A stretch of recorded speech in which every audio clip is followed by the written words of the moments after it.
الله أكبر الله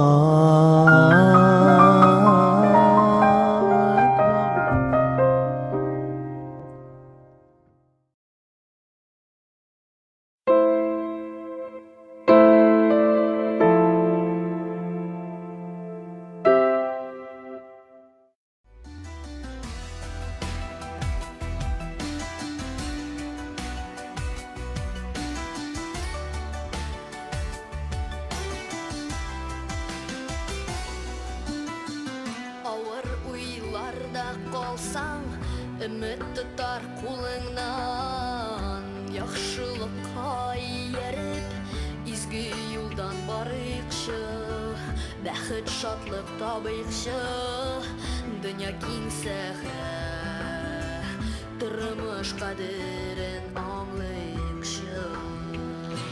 Duo qilik biz, baxt ketmasin, duolar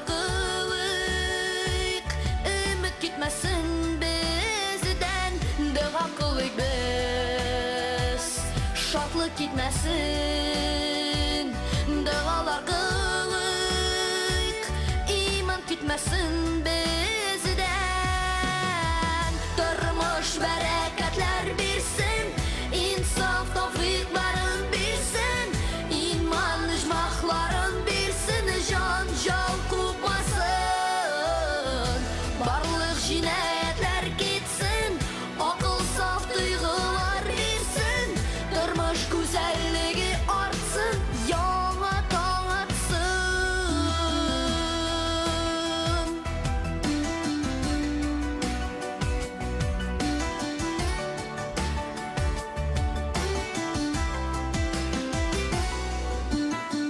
Yaxşı yamanmı her bende, canı teninde şakta, hak yolundan gitmese, gayip bulur turmuşta. Kimdir sahrada yürür, kimdir gül bakşada, her kim takdirin ko'rar.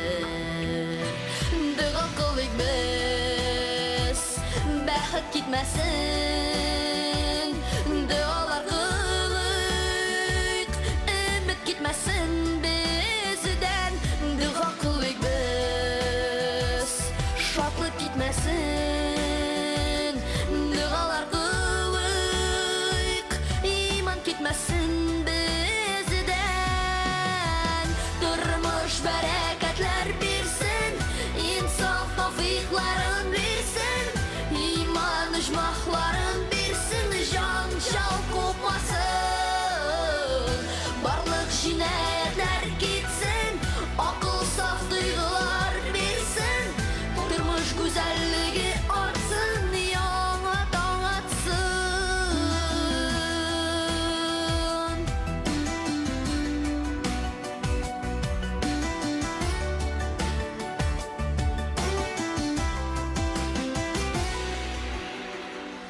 Qul tutib birga, yutulup nurga, duo qilik biz, ümit gitmesin bizden, turmush bereketler bilsin, insaf tavfiqların bilsin, iman icmaqların bilsin, can jal qupmasın, barlıq cinayetler gitsin, akıl saf duygular bilsin, turmush güzelliği artsın, yana tağ atsın.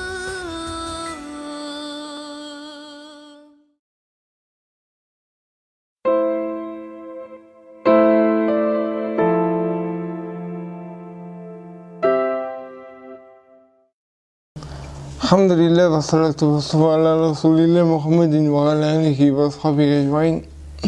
Günlerini hayırlısı bugün.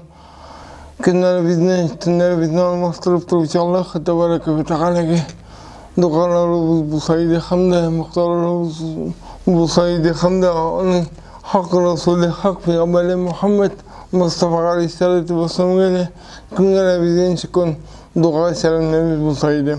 hayırlı günler kaderli TV kaluvchilar hamda radio tafsiru tinglovchilar sizga de Allah Teala'nın selamı bilen, ulug' selamı bilen selamı bitamin.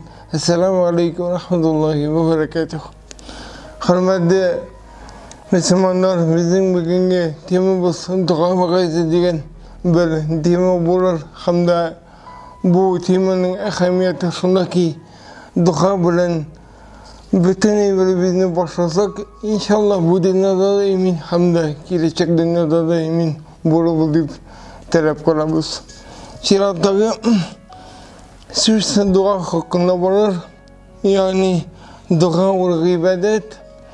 Duanın aslı ibadet. Yani bunu Peygamber Aleyhisselam tikmegen, etmegen duanın ibadet ekanini bizga aytib qolgan.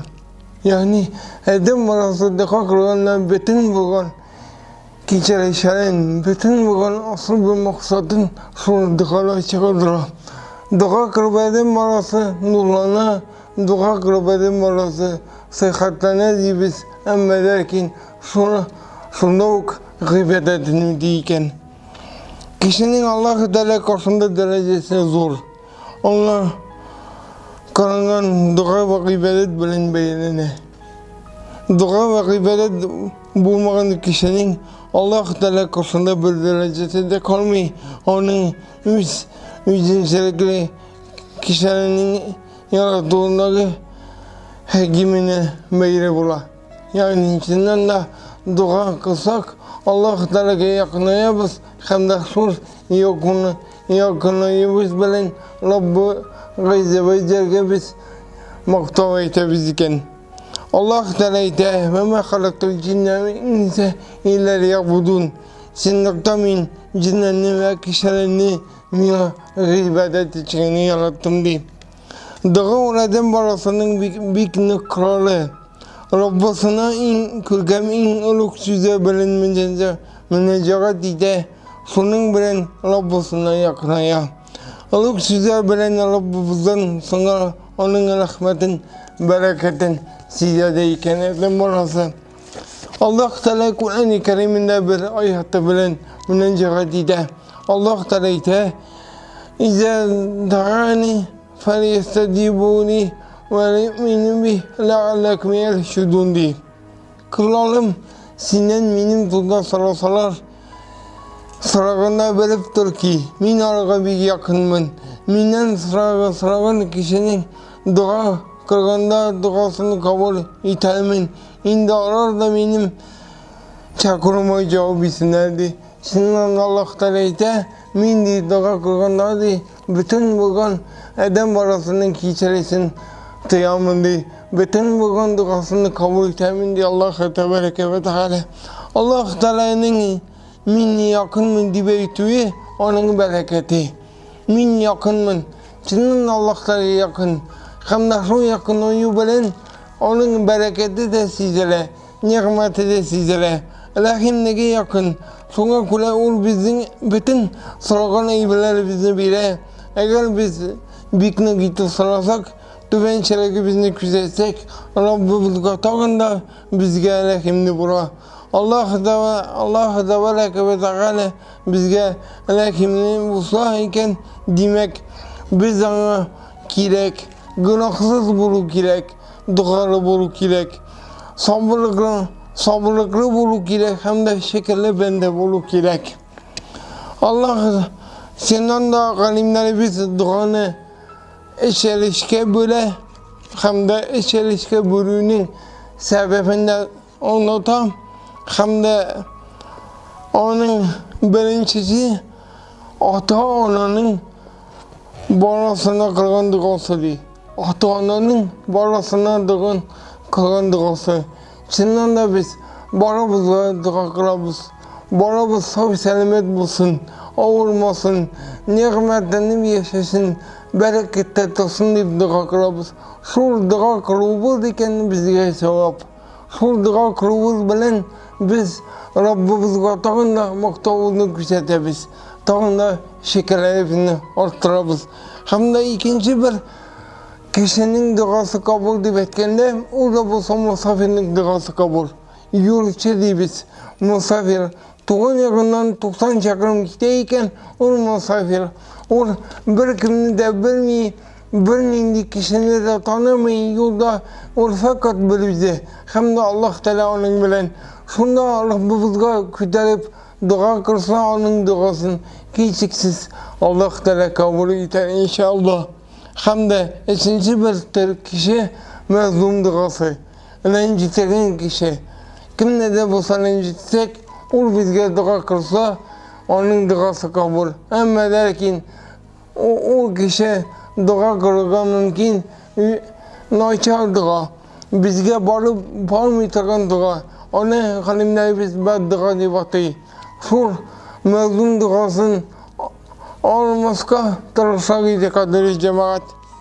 Peygamberimiz ayette zulüm iken kişinin yaman duasından saklanırdı. Zulüm iken kişinin, rencittiğen kişinin yaman duasından saklanırız. Çünkü zulüm iken kişinin duası kabul olur. Bu hadis cemaat uyunayı bir güne tüger. Bu içinden de Peygamberimiz etken hadis bula. Hamda manda soru kirip dua. Duanın niçin kırılgasın? Dua kırgından indi. Sözler ayetege niçin duanı kırılga digende dua gadi gene şenettiğin bir iş tügel. Yani dua olga digene ibadet tügel biz ettik. İbadetin aslı dedik, maksatı dedik. Hem de Peygamberimiz Aleyhisselam etkence dua ol ibadetin aslı. Dua kılı ibadet dini tırmaşımızda mekim bir ürün alıp tura. Dini tırmaşımızda bir mekim alıp turgan söz. Halimleri bize ite tırmaşımızını bütün yaktan da çağırdıra. Bütün yaktan da gösterdi. Hem de bütün yaktan da komiyeliğin bir diyen anlatam. Hem de dua kırgandan indi sözler eğitimisi digende en birinci Allah Teala'nın maktubuz. Elhamdülillah. Şükür size. Şükürlerimiz bulsun. Allah Teala'ya bütün şükürlerimizi eğitim deyip en birinci dua kılıp güyümü serhat kaderi cemaat. Hem de bir hadiste Musa al-Aş'ari diyen sahabe eğite Muhammed Aleyhisselam kullarını kütelip dua kıldı. Hem onun koltuk arasındaki aklını küldümdü. Yani kulun kütelip dua kıludayken duanın bir motor bir külünüşü bulup dura. İki kulunu birge koyup dua kılın hatta aklını küldümdü. İki koltuk arasındaki aklını külünen Peygamberimizin. Bunu Ebu Musa al-Aş'ari rivayetiydi. Hem de Muhammed Aleyhisselam müjde edilsekte yalnız yumart kişi bulsanız yalçan alevişte birinin de yad bilen dua kılsanız dağın da duasını kabul itemindi. Allah'a da deyinde. Hem de dua küp mağnanın içine organ sözlerini kullanıyor. Yani dua kılganda içine küp eybirini, küp neseni içine algıtıyız. Kayber vakitte bir küp kişi dua kılar, lakin Allah Teala kabul etmiyor. Bu duanın kabul bulduğuna kıma çalışan sebeplerimiz var. Hem de halimden dua kabul bulduğuna kıma çalışan turunda bir punkt gitire kaderi cemaat. En birinci dua kabul bulsun deyip etsek o da bulsa günahlardan kurtulur. Günah kırmao, günahtan hali bulu. Yani günahını şemev. Şundağına edem barasının duası kabul eder. Şundağına edem barası bir nididir Allah Teala'nın bereketine erişer. Bir nididir Allah Teala'nın rahmetine nimetidir. Hem de ikinciden etkende Allah Teala'ya gıybet kılıdan baş tartıyor. Yani g'iybatni o'tami.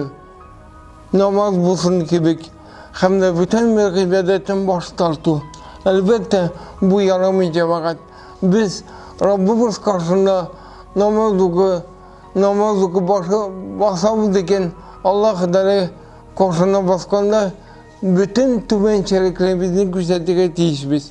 Bütün bo'lgan hojatimizni Alloh Taologa ma'lum berishga tiyishmiz. Shu namoz g'iybatda orqada. Endi bütün bir g'iybat, bo'lsin roza, bo'lsin zakat, hoj, u da g'iybat.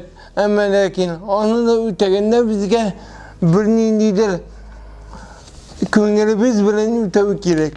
Ko'nglimizda bir nindida takabburlik bo'lmasin. Roza tutuq kibik, hoj qilish kibik, ya'ni sadaqa berish kibik amallarimizda bir kerakda ularga ko'rinmasaydi. Hamda uchinchi bir turkum duo qabul bo'lmaganining sababi u da bo'lsa harom rizq kirib, harom bilan tuqranu, harom bilan yashash, harom bilan o'zimizning turmushimizni olib boruv. Bu ayber bo'lmasa faqat bir g'iybat. Bu ayber bo'lishi kerakmidi? Halal bilan yashak. Bugungi kunda halal bilan yashashning asl maqsadi ko'p. Bütün kibitda tug'an halal rizq, bütün kibitda tug'an halal mol, ya'ni adam bolasining bugun saylash mumkinligi ko'p.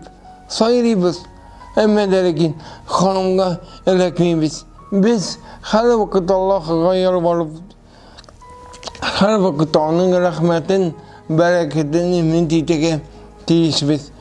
Bu dunyoda yashaganda izga amallar bilan Kurkanlarını ödep tayganlarından tıyırık, tirayimge, gayre bizge, tuğanlarımızga, köşere bizge, dost işere bizge, izge dualar kılını tuktatmak cemaat. Mador mur tırmışlarda yaşayan olsa bir şeydi deyip, vaazimden tamamlayayım. Kurban ayları yakınlarsa, Allah Teala'ya yakınayının tamam bir usulü yakınlarsa deyip, hamdar şu beylemlerimizin mübarek bulsaydı, Çağın kurbanını Allah Teala kabul etseydi. Hamda muhtasibet tarafından çıkarıldı bu kriyet. Bu kriyete indi muhtasibet tarafından, yani muhtasibet tarafından bu kriyete indi. Muhtasibinin kıdlağı, hamda indi kurbanın kimge çalınığı, bölünüğü, hamda nindi sağlık bulgatı işikeninde hammasi bu bukriyatda anlatgan kadarıyla cemaat bu bukriyatni har bir mahallalarda, avul mahallasida hamda buva mahallasida olga mumkin. Hamda ushbu bukriyatni qarab o'zingizni qurbonlaringizni chalganda ushbu bukriyat bilan amal qilsangiz bu dars bo'la. Bunda duosi da bor. Kurban şağında okuyduğun duası da var. Kimlerge iti bürünüğü hakkında da yazgan, beyne şu bukrita yazgan cemaat. Şu bukritan kullanırız. Dünyalara Allah Teala iminlik bilsin, dünyalara Allah Teala temizlik bilsin. Hamma bizge mol bereketli turmuşlar nasip etsin. Aldığı Gaidul Adha günlerinde şu berekette, saadette ütkelini Allah Teala nasip etseydi deyip talep kılım. Esselamu Aleyküm ve Rahmetullahi ve Berekatuhu.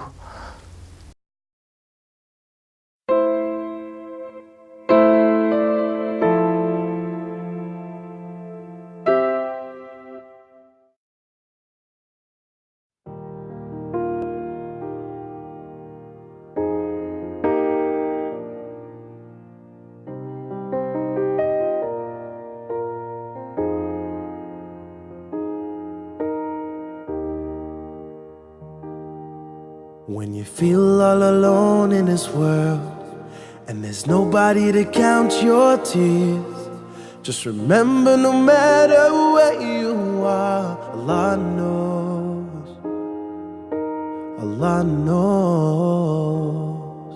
When you're carrying a monster load and you wonder how far you can go, With every step on the road you take, Allah knows. Ooh, Allah knows.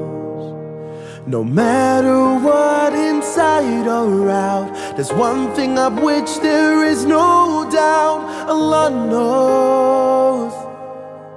Allah knows. And whatever lies in the heavens and the earth, every star in this whole universe, Allah knows. Allah knows. When you find that special someone, feel your whole life has barely begun. You can walk on the moon, shout it out to everyone. Allah knows. Allah knows. When you gaze with love in your eyes, catch a glimpse of paradise, and you see your child take the first breath of life. Allah knows. Allah knows, yeah. No matter what, inside or out, there's one thing of which there is no doubt. Allah knows. Allah knows. And whatever lies in the heavens and the earth, every star in this whole universe, Allah knows. Allah knows. When you lose someone close to your heart, see your whole world fall apart, and you try to go on, but it seems so hard. Allah knows. Allah knows. You see, we all have a path to choose.